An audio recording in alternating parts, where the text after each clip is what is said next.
Hello, I'm Jared Taylor with American Renaissance. If you ever get into a debate about immigration and say you want whites to remain a majority in the United States, someone will tell you that white people don't really have a right to America because we took it from the Indians. Let me explain just how stupid this argument is.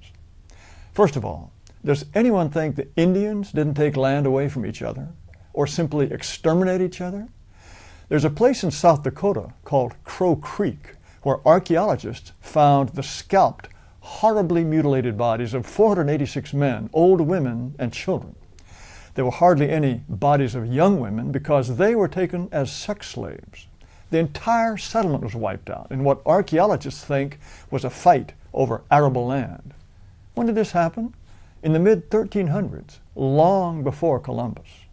When white people showed up, they found that Indian tribes were battling each other constantly. The French explorer Pierre La Vanderdry was one of the first Europeans to learn about the Assiniboine Cree and the Sioux. In 1743, he reported that, quote, "From time immemorial they have been deadly enemies." A French priest wrote about a battle in 1742 in which the Assiniboine Cree killed or captured 270 Sioux. That would have been the population of an entire village. At about the same time, the Crow Indians drove the original Indian settlers out of the Yellowstone Valley. It's a pleasant place, as you can see. And they found themselves surrounded by hostile tribes. As the years went by, they would very likely have been exterminated, except that they had an alliance with, guess who? It was the U.S. cavalry who protected them from their enemies. The Muskogee and the Choctaw had a land dispute and in 1790 slaughtered nearly 500 of each other in a single battle. Also in the 18th century, the Blackfoot tribe took the land of the Kootenai and the Flathead Indians and part of the Shoshone lands at the foot of the Rockies. In arid parts of the Southwest, the Hopi and the Zuni fought each other over arable land. As for the Comanche, after they got horses, they drove the Osage, the Cheyenne, and the Arapaho out of their hunting grounds. During the Civil War, the Comanche pushed white settlers in Texas 100 miles back to the east. They raided as far as 400 miles into Mexico, where they took thousands of slaves. Parts of northern Mexico were almost completely depopulated because of Comanche raids. But let's get back to the Sioux. They called themselves Lakota, which means allies. Other tribes called them Sioux, a name the Ojibwa first gave them, which means snakes or enemies. They were originally from the Great Lakes, but were pushed west by the Ojibwa and the Cree. Over a period of 200 years, they fought at least 28 different tribes and drove the following people off their land: the Pawnee, the Ponca, the Arikara, Iowa, Mandan, Hidatsa, Assiniboine, and the Crow.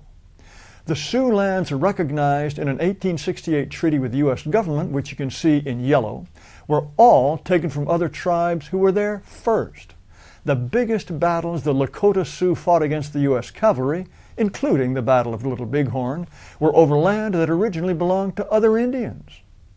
Further west, in Montana, in 1866, the Piegan Indians killed more than 300 of their enemies, the Crow and the Gros Ventres, in just a single battle. This is more than the highest estimated casualty counts for Indians in any engagement with the U.S. Army. Did you know that after contact with whites in the 19th century, more Indians in the West died fighting each other than died fighting whites? I sure didn't until I started looking into this. So yes, we took the land from the Indians, and they fought like hell to keep it. But no one ever says the Indians didn't have the right to defend their land just because they took it from somebody else. No one says that. All around the world, people are living on land they took from other people. Does that mean they don't have rights to it? All of North Africa, for example, was conquered by the Arabs, who forced the locals to convert to Islam or die. Does that mean Morocco, for example, isn't allowed to have an immigration policy because the people living there now took the land from somebody else? European history is an endless story of conquest. Before the First World War, Hungary was 3 times bigger than it is today. It was officially carved up in 1920. So does that mean that the Slovaks, the Romanians, and the Croatians who helped themselves to huge chunks of Hungary can't have an immigration policy? And who's this guy? He's Augusto Peña Nieto, the president of Mexico. Take a good look. Does he look like this guy, for example? This is a real native Mexican. Here are more indigenous Mexicans. And here is the current Mexican cabinet. They don't look like native Mexicans either, do they? The guy who looks the most like a native Mexican is the one in the upper left-hand corner, Miguel Chong. And the only reason he looks like an Aztec is because he's half Chinese. And here's President Peña Nieto with his wife, Angelica.